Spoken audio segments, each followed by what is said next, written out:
भारत की जितनी नदियां हैं सब मुक्तिदायी हैं।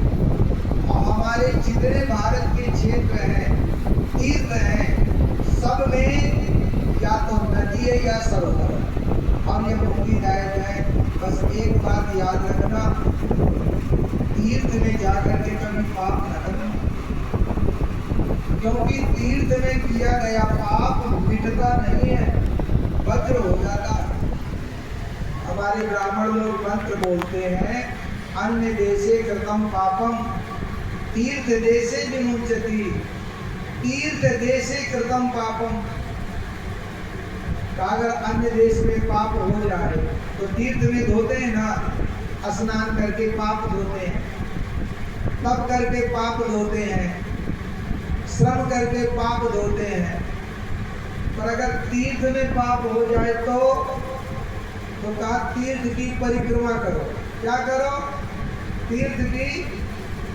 पर कहा नहीं, तीर्थ में किया गया पाप मिटता नहीं है, वज्र हो जाता है, वज्र हो जाता है। इसलिए भाई तीर्थ में पाप नहीं करना चाहिए।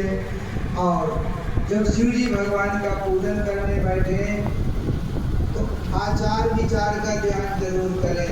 आज हमारे व्यवहारिक जीवन से आचार विचार खत्म सा हो गया। मुख शुद्धि के बिना मंत्र सिद्ध नहीं होते। मुख शुद्धि बहुत जरूरी है। और ये जो हम लोग करते हैं ना पेस्ट, क्या करते हैं? इसमें पता नहीं क्या क्या मिला हो, पता है किसी को? अच्छा चलो मानो कि शहरों में दातून नहीं मिलता और गांव में तो मिलता है कि नहीं मिलता? मिलता है। और गांव में तो पहले ही पेस्ट होते हैं। अब गांव में तो रेत मिल जाती है, राख मिल जाती है, लेकिन बर्तन किससे धोते हो? विम से। किससे धोते हो? बड़ा विचार होता है।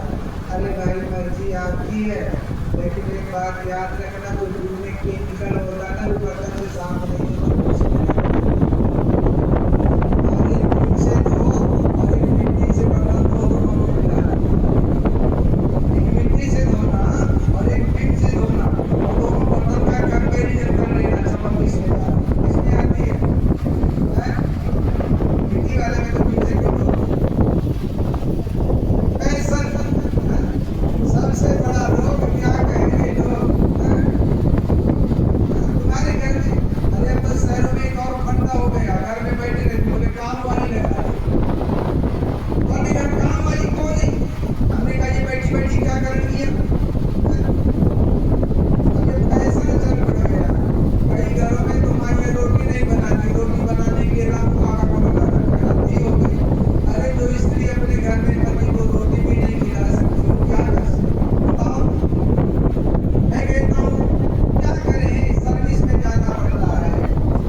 देख